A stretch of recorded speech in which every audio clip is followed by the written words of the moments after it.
जय हिंद दोस्तों। कैसे हैं आप सब? I hope you are doing well. आज के लेक्चर में हम लोग पढ़ने वाले हैं बच्चों arrival of the Europeans in India का पार्ट सेकंड। जो पिछला लेक्चर था वहां पर हमने पढ़ा था कि भी कौन कौन सी यूरोपियन कंपनीज जो है वो भारत में आई थी। मैंने आपको बताया था 5 यूरोपियन कंपनियां भारत में आई थी, है ना।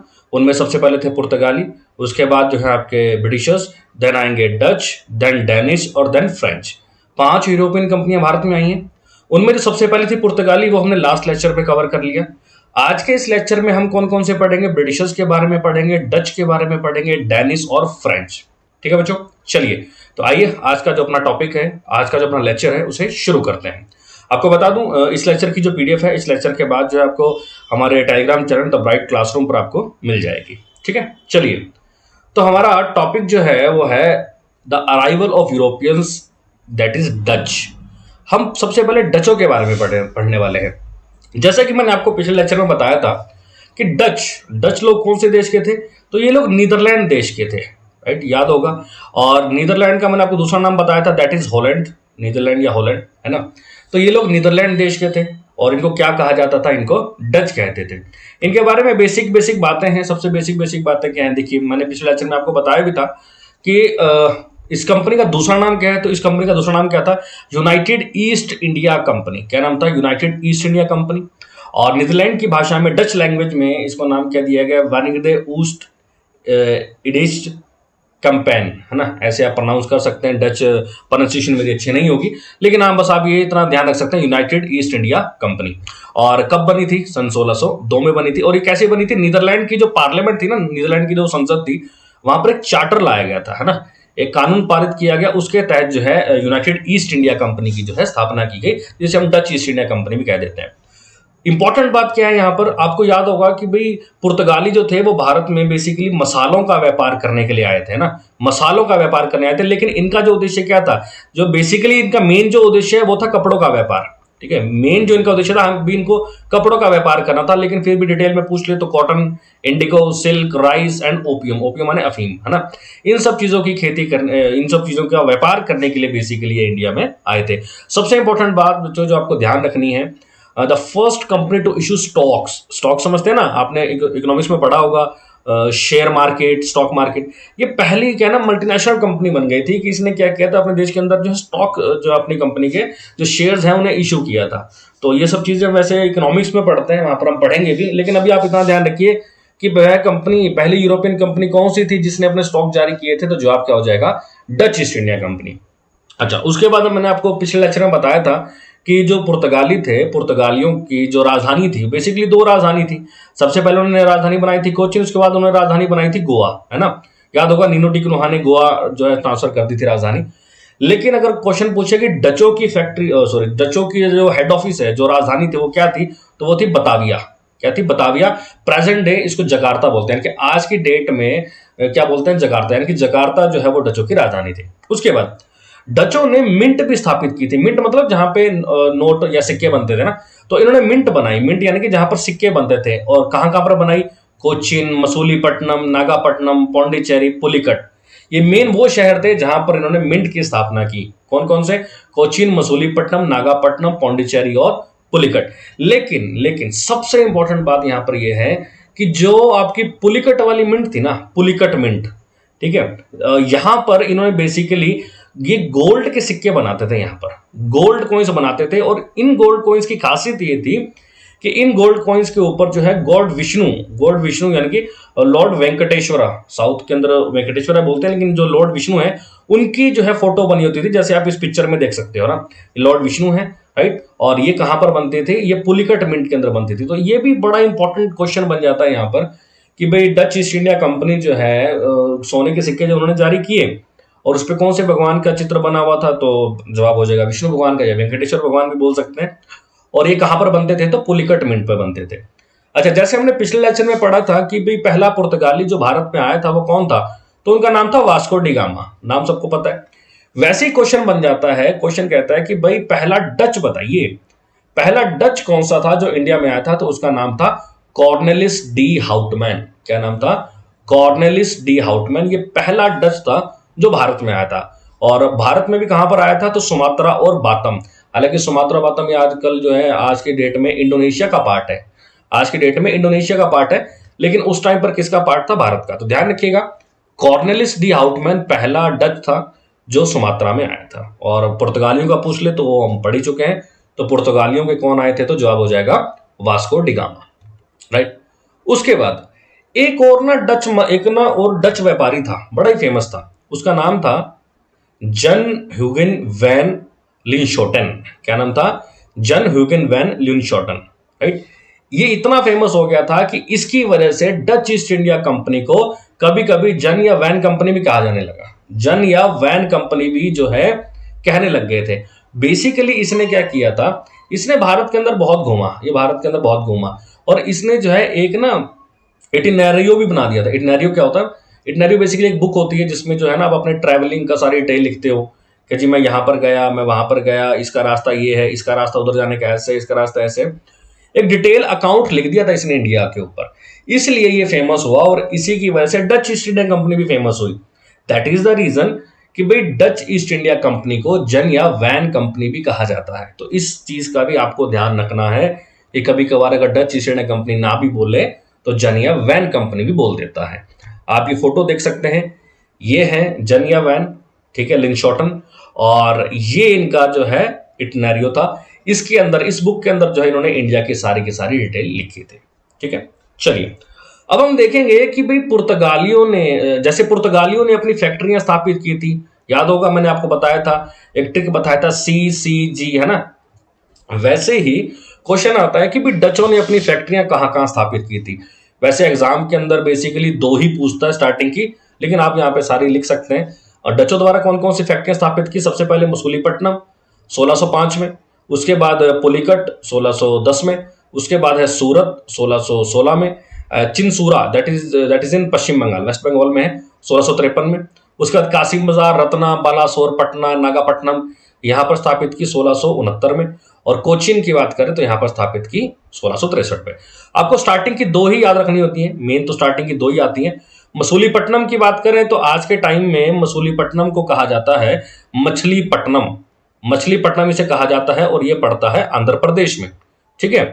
और अगर हम पुलिकट की बात करें तो पुलिकट को वर्तमान में पुलिकट ही कहते हैं, और ये है कहां पर? तो ये पड़ता है तमिलनाडु में। कहां पर पड़ता है? तमिलनाडु में। तो स्टार्टिंग के 2 याद रखिएगा, पहली फैक्ट्री मसूलीपट्टनम 1605 में, और दूसरी फैक्ट्री कहां पर? तो दूसरी फैक्ट्री खोली थी पुलिकट के अंदर, जो कि 1610 में खोली गई थी, ठीक है। चलिए उसके बाद नेक्स्ट इंपॉर्टेंट चीज क्या था? देखिए जो डच थे ना, बेसिकली वो इंडिया में आए तो थे कपड़ों का व्यापार करने, लेकिन उनका मेन मकसद था कि जो सुमात्रा और जावा की जो द्वीप है ना, ये आज की डेट में इंडोनेशिया में सुमात्रा और जावा के जो द्वीप है, वहां पर जो मसालों के जो द्वीप है उनके ऊपर जो इनको क्या करना है? कब्जा करना है एक तरह से। यानी कि इंडिया का जो मेनलैंड है, जो मुख्य जो भारत है, वहां पर इनका इतना इंटरेस्ट नहीं था जितना सुमात्रा और जावा के द्वीपों पर था। इवन यहां तक कि इन्होंने श्रीलंका पर भी कब्जा कर लिया था। श्रीलंका का प्राचीन नाम क्या है? सेलोन, है ना। हालांकि उस टाइम पर श्रीलंका और सेलोन पर जो है ब्रिटिशर्स का राज था, अंग्रेजों का राज था, लेकिन 1658 में डचों ने क्या किया? डचों ने क्या किया? अंग्रेजों को हराकर वहां पर क्या कर दिया? सेलोन के ऊपर कब्जा कर लिया। तो ये भी ध्यान रखिएगा, क्वेश्चन पूछ लेता है कि डचों ने सेलोन पे कब्जा या श्रीलंका पे कब्जा कब किया था? तो 1658 में किया था, और कैसे? ब्रिटिशर्स को हटाकर। अब हुआ क्या? डे बाय डे डचों का जो है ना, कहते हैं कि भारत के अंदर नियंत्रण बढ़ता जा रहा था, कंट्रोल बढ़ता जा रहा था। मीनवाइल पैरेलल साइड, अब जब भी हम थोड़ी देर बाद ब्रिटिशर्स देखेंगे, आगे भी लेक्चर्स में हम पढ़ेंगे, ब्रिटिशर्स का भी होल्ड पूरे भारत में था। जैसे जैसे वक्त बीतता गया ना, अगर आप देखेंगे तो बहुत युद्ध लड़े इन्होंने। 1757 में इन्होंने प्लासी का युद्ध लड़ा था अंग्रेजों ने। प्लासी का युद्ध आगे आने वाले लेक्चर्स में आएगा, वहां पर हम इसके बारे में डिटेल में पढ़ेंगे। लेकिन प्लासी के युद्ध की एक खासियत बताऊं इसमें क्या था। प्लासी के युद्ध के अंदर एक तरफ तो ब्रिटिशर्स थे, ठीक है, और एक तरफ भारत का लोकल राजा था। कौन था, क्या था, वो हम आगे देखेंगे। कमाल की बात थी कि ब्रिटिशर्स ने इस लोकल राजा को उसको उसी की धरती पे हरा दिया। जब हरा दिया तो ब्रिटिशर्स के अंदर एक एटीट्यूड आ गया, एक घमंड आया। और वो घमंड इसलिए आया कि भाई अगर हमने यहाँ के लोकल राजा को उसको उसी की धरती पे हरा दिया, तो जो बाकी जो कंपनियां हैं वो तो दूर से आई हैं, वो तो हमारी तरह बाहर से आई हैं, है ना। तो क्यों ना हम दूसरी कंपनियों के साथ भी युद्ध करें, उनके साथ लड़ाई करें, और उनको क्या करें? देश से निकाल दे, और फिर पूरे भारत पर सिर्फ एक ही कंपनी का राज होगा, that is British East India company, right. यही रीजन है, प्लासी का युद्ध 1757 में हुआ, यही रीजन है कि इसी के बाद 1759 1759 में हुआ था बैटल ऑफ बेदरा, बेदरा का युद्ध। बेसिकली ये आज की डेट में वेस्ट बंगाल में है, पश्चिम बंगाल में है। बेदरा को चिंसूरा भी कहते हैं, हुगली वाला एरिया भी बोल देते हैं। तो क्वेश्चन ध्यान रखिएगा, बेदरा का युद्ध कब हुआ? 1759 में। इसमें एक तरफ कौन था? ब्रिटिशर्स थे, और दूसरी तरफ कौन थे? डच थे। और जीता कौन? ब्रिटिशर्स। जैसे ही इस युद्ध को ब्रिटिशर्स ने जीता, उन्होंने क्या बोला डचों को कि भैया बहुत हो गया तुम्हारा, अपना बोरिया बिस्तर बांधो और यहां से चलते बनो, राइट। तो हम कह सकते हैं कि भाई डचों का बेसिकली जो इंडिया के अंदर अंत हुआ वो किस युद्ध के बाद हुआ था? बेदरा के युद्ध के बाद हुआ। तो ध्यान रखिएगा, ये मोस्ट इंपॉर्टेंट युद्ध है, और इसके पीछे रीजन क्या बनेगा? प्लासी का युद्ध। प्लासी का युद्ध हम आगे चलकर पढ़ेंगे, ठीक है बच्चों। चलिए, इसके बाद जो बच्चों हम पढ़ते हैं वो आता है Danish east India company. Danish east India company, मैंने इसके बारे में भी आपको बताया था। डेनिश नाम से पता चल रहा है कौन से देश के थे? तो ये लोग थे डेनमार्क देश के। कौन से देश के थे? डेनमार्क देश के। देखिए यहां से एग्जाम में क्वेश्चन आना मतलब बहुत ही मुश्किल है, यहां से क्वेश्चन नहीं आएगा, बहुत ही रेयर होता है। रीजन बिहाइंड कि इन्होंने इंडिया में कुछ किया ही नहीं है इन्होंने, और जब आपने जिंदगी में कुछ किया ही नहीं फिर आपके बारे में पूछेगा कौन? कोई नहीं पूछेगा। तो वही चीज है यहाँ पे। Danish east India company, Danish जो है ये कहाँ से आए थे? डेनमार्क देश के आए थे, ठीक है, डेनमार्क देश से आए थे। और कब आए थे इंडिया में? तो सन 1600 में आए थे, सन 1616 में, सॉरी। और इनकी पहली फैक्ट्री कहाँ थी? पहली फैक्ट्री थी ट्रैंक्वाबार। कहाँ पर थी? ट्रैंक्वाबार, और तमिलनाडु में पड़ती है। सन 1620 में जो है इसकी स्थापना हुई थी। दूसरी फैक्ट्री कहाँ पर इन्होंने बनाई थी? सेरमपोर। कहाँ पर बनाई थी? सेरमपोर, that is in Paschim Bengal, 1676 में। तो ध्यान रखिएगा, डेनिश लोगों की जो पहली फैक्ट्री थी वो कहाँ पर थी? तो ट्रैंक्वाबार। दूसरी फैक्ट्री कहाँ पर थी? तो सेरमपोर। अच्छा, इन्होंने अपना हेड ऑफिस कहाँ बनाया? तो इन्होंने अपना हेड ऑफिस बनाया था सेरमपोर में। कहाँ पर बनाया? तो सेरमपोर। उसके बाद देखिए, जैसे मैंने आपको बताया, डेनिश लोग जो थे इन्होंने इंडिया में कुछ भी नहीं किया, और अचानक ही बस ये 1845 में इन्होंने क्या किया? इंडिया से बाहर चले गए थे। तो सिंपल सी बात है, सन 1616 में आए थे और 1845 में डेनिश लोग क्या किए? यहाँ से चले गए। और इनका मेन मकसद क्या था? इनका मेन मकसद था मसालों का व्यापार। इनका मकसद था मसालों का व्यापार, लेकिन ये इंडिया में टिक नहीं पाए। रीजन बिहाइंड पुर्तगाली।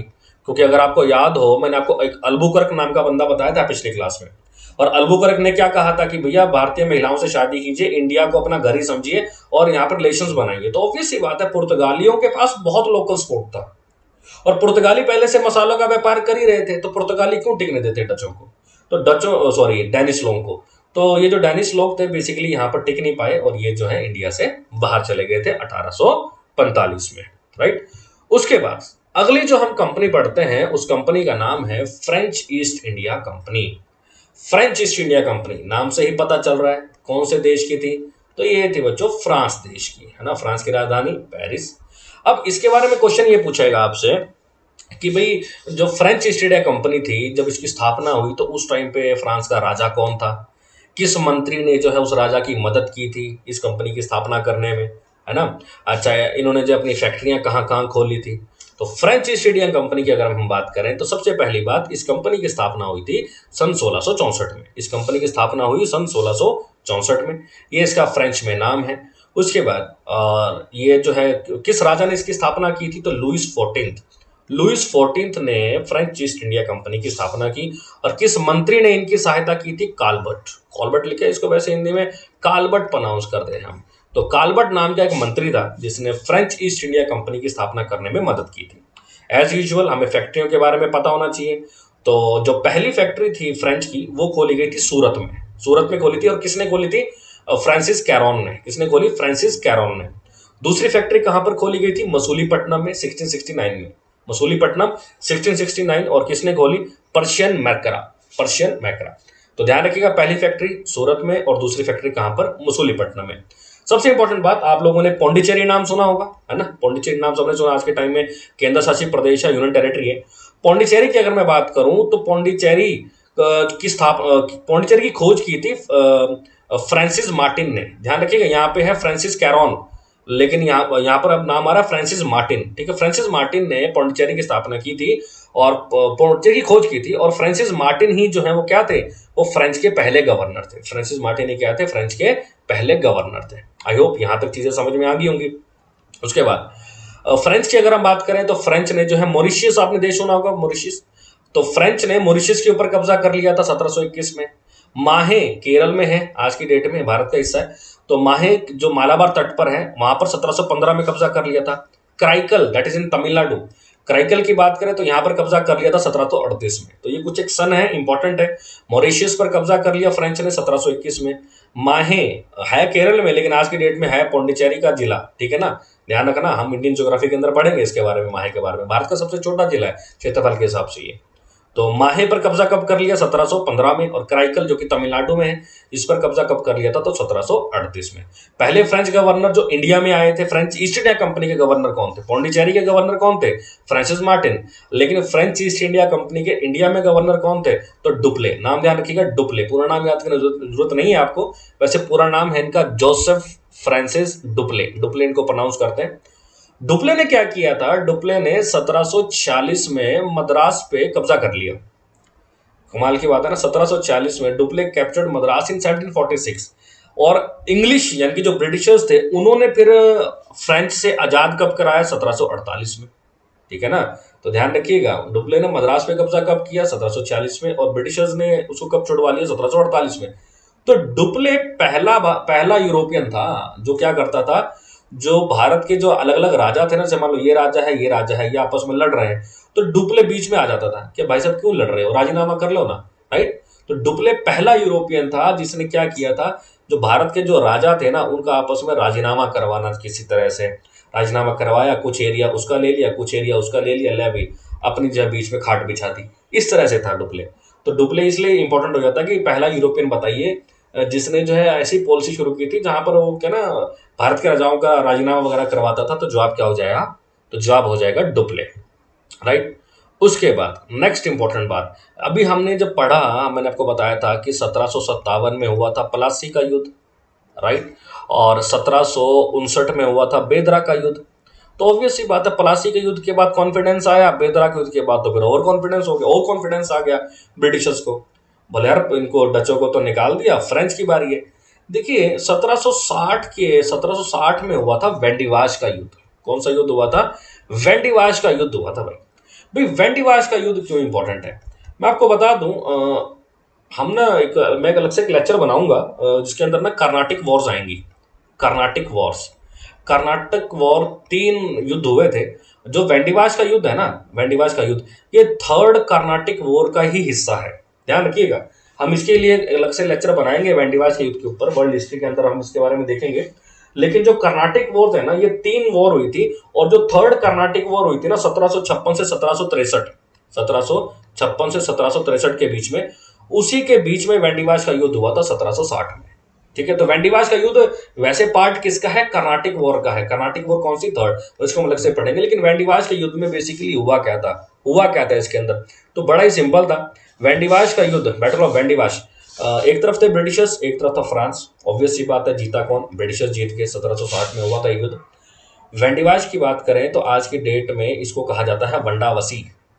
वंडावसी इसको कहा जाता है, ठीक है। और जैसे ही इस युद्ध को जीता ब्रिटिशर्स ने, तो फ्रांस बोले कि भाई सॉरी सर, गलती होगी, हमें माफ कर दो, सर आप जो बोलोगे हम करने को तैयार हैं। तो ब्रिटिशर्स बोले ठीक है भाई, डचों को तो हमने देश से बाहर निकाल दिया, तुम्हें नहीं निकालेंगे, लेकिन एक शर्त है। बोले जी क्या?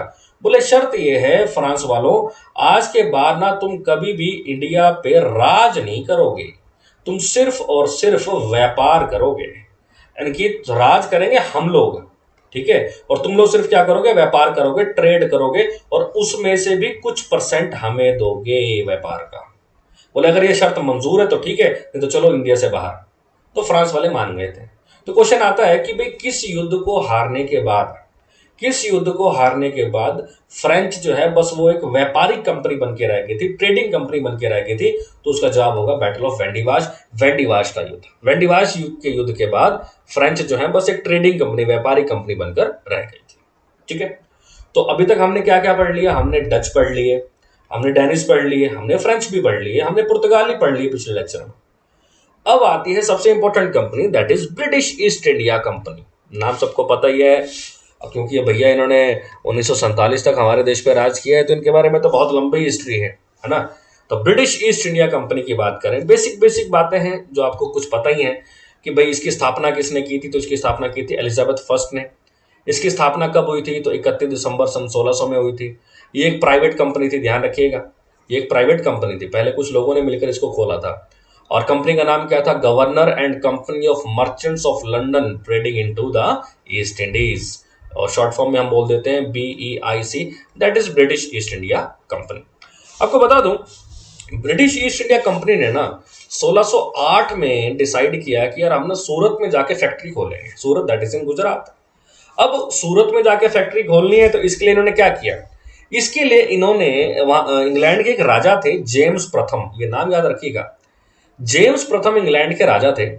इन्होंने क्या किया? कैप्टन विलियम हॉकिंस को बुलाया। कहता यार तेरे को इंडिया जाना है, और इंडिया जाके ना वहां पे जो राजा है उससे मिलना है और उससे परमिशन लेनी है। हम याद रखिएगा, हम बात कर रहे हैं 1608 की, है ना। और तब तक पुर्तगाली जो है ना भारत में पैर जमा चुके थे। तो उन्होंने कहा कि भाई तुमको तो इंडिया जाना है, इंडिया जाके वहां के राजा से मिलना है और उनसे जो है व्यापार करने की परमिशन लेनी है। बोले ठीक है। सवाल ये उठता है कि भाई जेम्स प्रथम ने इसी बंदे को क्यों चुना, कैप्टन विलियम हॉकिंस को क्यों चुना? क्योंकि ये उस टाइम का एकमात्र ऐसा ब्रिटिश था जिसे फारसी भाषा आती थी, पर्शियन लैंग्वेज आती थी। क्योंकि वो कह रहे हैं कि भाई आपको इंडिया जाना है। इंडिया में उस टाइम पे किसका राज था? मुगलों का राज था। कौन सा शासक बैठा हुआ था? जहांगीर बैठा हुआ था। जहांगीर वही अकबर का बेटा।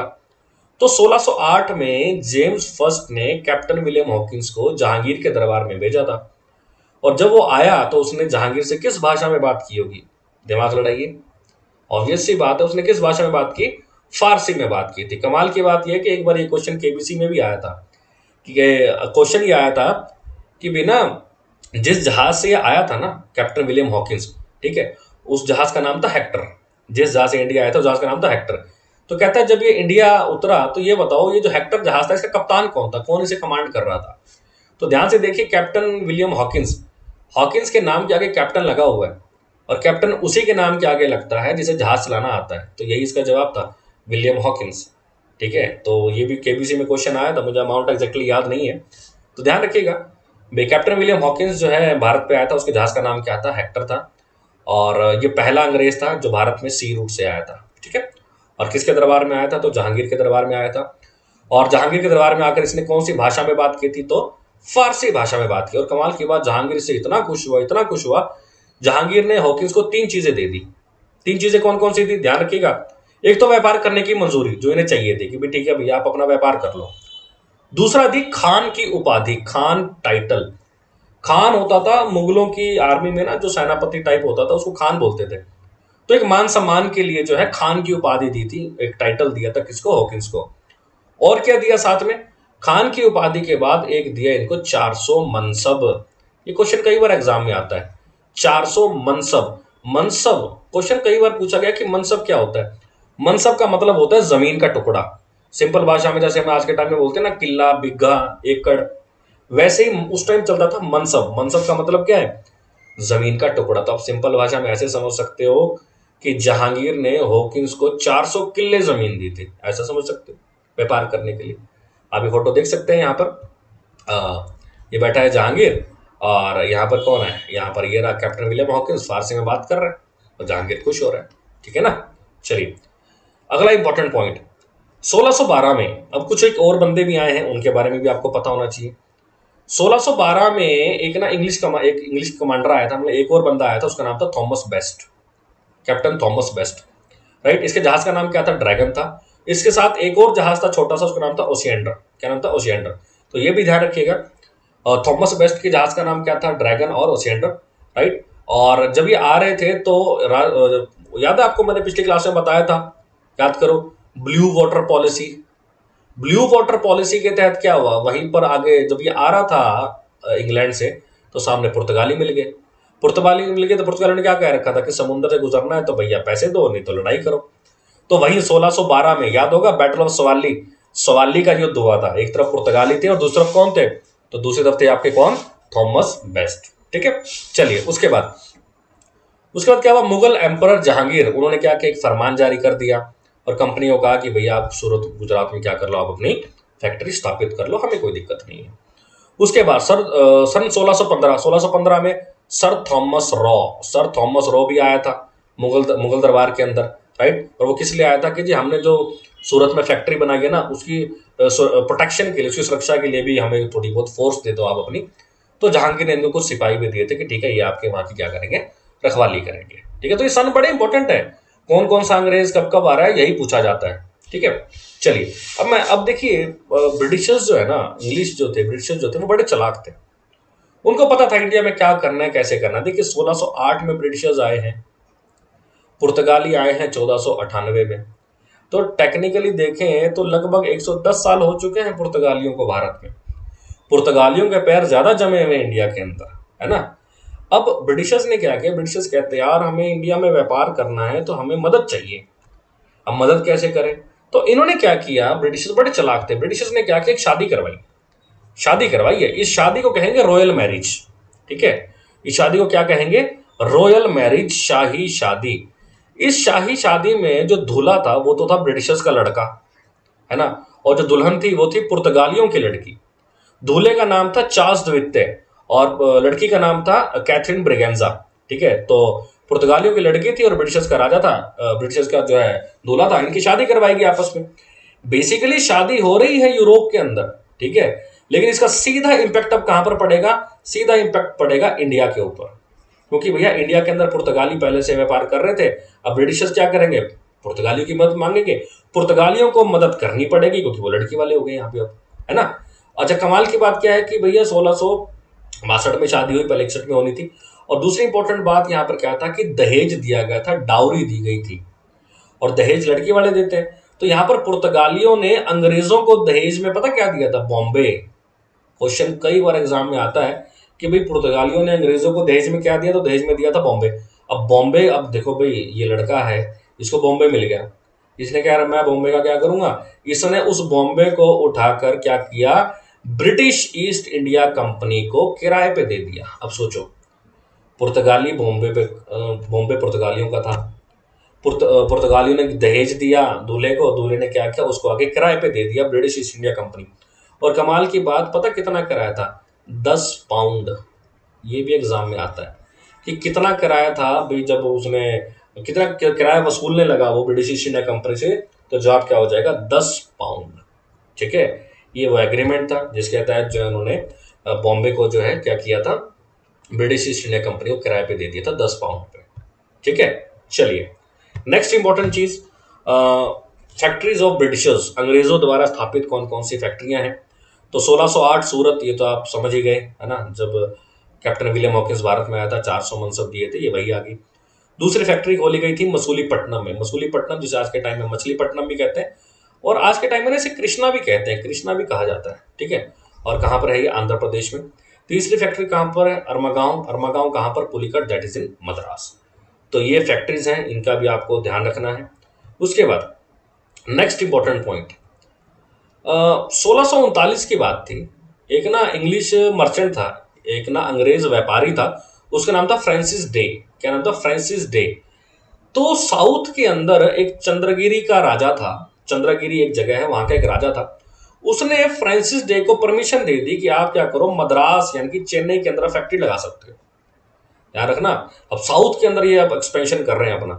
तो चंद्रगिरी का राजा था, उसने फ्रांसिस डे जो कि एक अंग्रेज व्यापारी था, उसे परमिशन दे दी कि आप मद्रास के अंदर जाके अपनी क्या करो, फैक्ट्री लगा लो। तो फैक्ट्री ये जो मद्रास में खोली गई, इसे कहा गया फोर्ट सेंट जॉर्ज। जैसे पश्चिम बंगाल में खोला गया तो उसे बोलेंगे, उसे बोला गया फोर्ट विलियम। याद है, मैंने आपको पिछली क्लास में बताया था।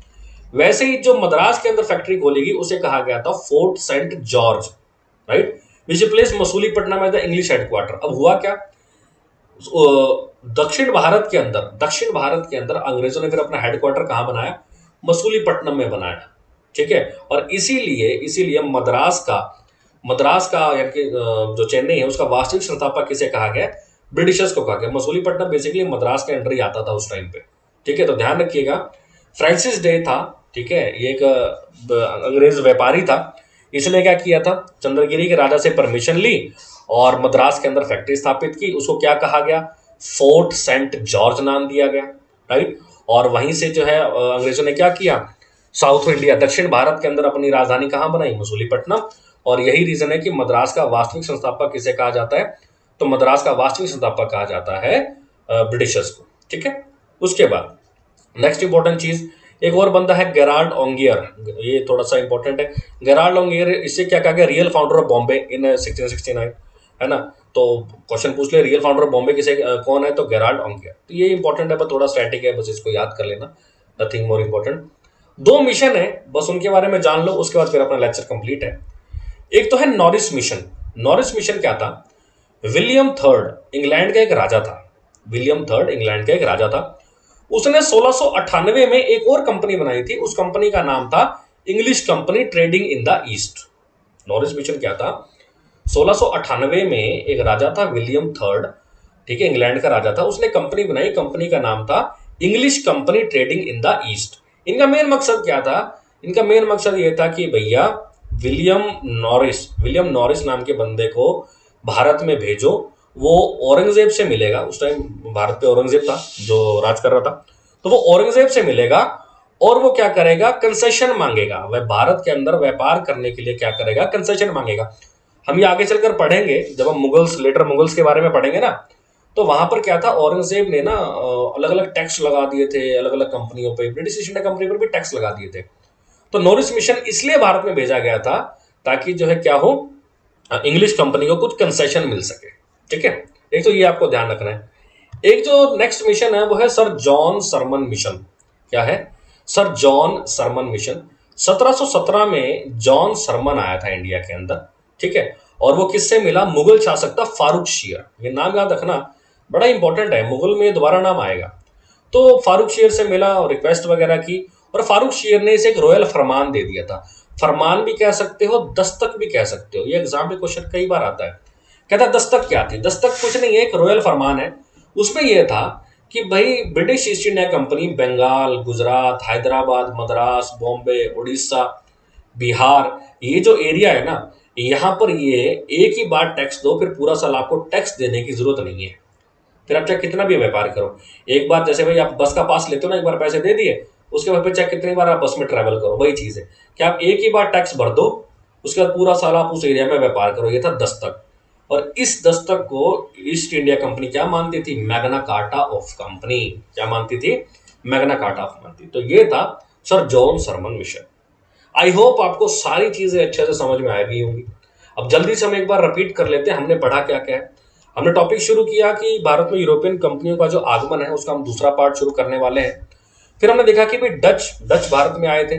डच का, इनको जो है यूनाइटेड ईस्ट इंडिया कंपनी कहते थे। पहली कंपनी थी जिन्होंने क्या किया था, स्टॉक जारी किए थे। बेसिकली ये कपड़ों का व्यापार करने भारत में आए थे। इनका हेड ऑफिस कहाँ था, बताविया, जिसको आज के टाइम में क्या बोलते हैं, जकार्ता।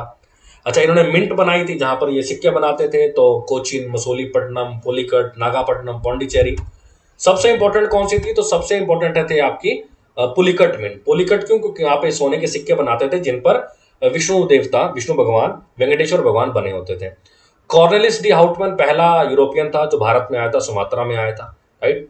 उसके बाद हमने पढ़ा जन ह्यूगन वैन लिंशॉटन, ठीक है। इसने बुक लिखी जिसके अंदर सारी डिटेल लिखी इंडिया के बारे में, और इसलिए इसकी वजह से Dutch east India company famous हुई, जिसे जन या वैन कंपनी भी कहते थे। उसके बाद नेक्स्ट हमने पढ़ा इनकी फैक्ट्रियों के बारे में। तो इनकी फैक्ट्री दो इंपॉर्टेंट याद रखनी है आपको, मसूलीपट्टनम और पुलिकट। मसूलीपट्टनम सन 1605 में बनी थी और पुलिकट जो है सन 1610 में बनी थी। उसके बाद नेक्स्ट इंपॉर्टेंट चीज, डचों की प्रायोरिटी क्या थी कि भाई हमें सुमात्रा के जो मसालों के द्वीप है उनके ऊपर कब्जा करना है। इन्होंने जो है श्रीलंका पर भी कब्जा कर लिया था अंग्रेजों से, ठीक है, 1658 के अंदर। उसके बाद बेदरा का युद्ध हुआ, अंग्रेजों ने डचों को हरा दिया और डच जो है क्या चले गए, वापिस चले गए, राइट। उसके बाद हमने पढ़ा Danish east India company. Danish east India company कहाँ की थी, डेनमार्क देश की थी। सन 1600 में भारत आई थी। पहली फैक्ट्री कहाँ पर बनाई, ट्रैंक्वाबार में। दूसरी फैक्ट्री कहाँ पर बनाई, सेरमपोर में। हेडक्वार्टर कहाँ था, सेरमपोर। इन्होंने इंडिया में कुछ किया नहीं, और 1845 में जो है ये लोग कहाँ चले गए, अपने देश वापिस चले गए। फिर हमने पढ़ा फ्रेंच ईस्ट इंडिया कंपनी के बारे में। फ्रेंच ईस्ट इंडिया कंपनी की स्थापना हुई थी 1664 में। स्थापना की लुइस 14 ने। मंत्री कौन था, काल्बर्ट। पहली फैक्ट्री कहां पर खोली गई, सूरत में, और दूसरी फैक्ट्री कहां पर खोली गई थी, मसूलीपट्टनम में। उसके बाद हमने क्या देखा, उसके बाद हमने देखा कि भाई जो पौंडीचेरी था उसकी स्थापना किसने करी, तो फ्रांसिस मार्टिन ने करी थी, ठीक है। और इन्होंने मॉरिशस पर कब्जा कर लिया 1721 में, माहे पर किया 1715 में, क्राइकल 1738 में, पहले फ्रेंच गवर्नर कौन थे? डुप्ले थे, है ना। तो ये सारी चीजें हमने एक एक करके डिटेल में बड़ी अच्छे से डिस्कस करी। फिर हमने पढ़ा बैटल ऑफ वेंडिवाश। वेंडिवाश के बारे में मैंने आपको बताया था, ये कर्नाटिक वार का ही हिस्सा है, कर्नाटिक वार हम अच्छे से पढ़ेंगे। वेंडिवाश के युद्ध में एक तरफ ब्रिटिशर्स थे और एक तरफ कौन था? फ्रांस था, ठीक है। और ब्रिटिशर्स ने क्या किया? ब्रिटिशर्स जो है इस युद्ध को जीत गए थे। उसके बाद हमने ईस्ट इंडिया कंपनी के बारे में पढ़ा। ईस्ट इंडिया कंपनी की स्थापना एलिजाबेथ फर्स्ट ने की थी। सन 1600 में इसकी स्थापना हुई थी और 1608 में जेम्स फर्स्ट ने कैप्टन विलियम हॉकिंस को जहांगीर के दरबार में भेजा था और उसने उससे फारसी में बात की थी और जहांगीर बड़ा खुश हुआ, 400 मनसब दिए, खान की उपाधि दी, व्यापार करने की मंजूरी दी। हॉकिंस के जहाज का नाम क्या था? हेक्टर था। और उसने कौन सी भाषा में बात की थी? तो उसने फारसी भाषा में बात की थी। उसके बाद हमने देखा और कौन कौन से अंग्रेज आए हैं। तो 1612 में थॉमस बेस्ट आया था, उसके जहाज का नाम ड्रैगन था। ओसियंडर भी उसके जहाज का नाम था। बैटल ऑफ सवाली 1612 हुई थी। उसके बाद जो है सर थॉमस रो आए थे, 1615 में आया था वो। उसके बाद हमने देखा शाही शादी हुई थी, है ना। 1661-62 में शाही शादी हुई। एक तरफ अंग्रेजों का राजकुमार था, एक तरफ पुर्तगालियों की राजकुमारी थी। और दहेज में क्या दिया था? दहेज में बॉम्बे दिया था और उस बॉम्बे को आगे ईस्ट इंडिया कंपनी को किराए पर दे दिया था। फिर हमने देखा अंग्रेजों की फैक्ट्रियां कौन कौन सी हैं। तो सूरत, पहली फैक्ट्री सूरत में, दूसरी फैक्ट्री मसूलीपट्टनम में और तीसरी फैक्ट्री जो है अरमा गांव में। उसके बाद हमने क्या देखा कि 1669 में एक अंग्रेजी व्यापारी था फ्रांसिस डे, उसने एक चंद्रगिरी के राजा से परमिशन ली और मद्रास में अपनी फैक्ट्री खोली। उस फैक्ट्री को जो है फोर्ट सेंट जॉर्ज कहा जाता था, राइट। और लास्ट में हमने देखा दो मिशन। एक था नॉरिस मिशन कि भाई आप जाकर जो है औरंगजेब से मिलेंगे और जो है जो टैक्स लगाता है उसमें थोड़ा सा कंसेशन ले लेंगे हम। और एक कौन सा था? तो सर जॉन सरमन मिशन। 1717 में फारूक शीर से मिले और फारूक शीर ने इनको दस्तक दी। दस्तक मतलब एक रॉयल फरमान था कि आप एक ही बार में टैक्स दो और फिर पूरा साल आपका व्यापार फ्री है, राइट बच्चों। चलिए, तो आई होप इस लेक्चर में आपको सारी चीजें अच्छे से समझ में आ गई होंगी, है ना। कोई डाउट हो, कुछ भी हो, कुछ क्वेश्चन हो तो आप कमेंट बॉक्स में बता सकते हैं। वीडियो अच्छा लगे तो इसे शेयर कीजिएगा और इस लेक्चर की जो पीडीएफ है आपको जो हमारा जो टेलीग्राम चैनल है द ब्राइट क्लासरूम, वहां पर आपको जो है इस लेक्चर की जो है पीडीएफ आपको मिल जाएगी, ठीक है।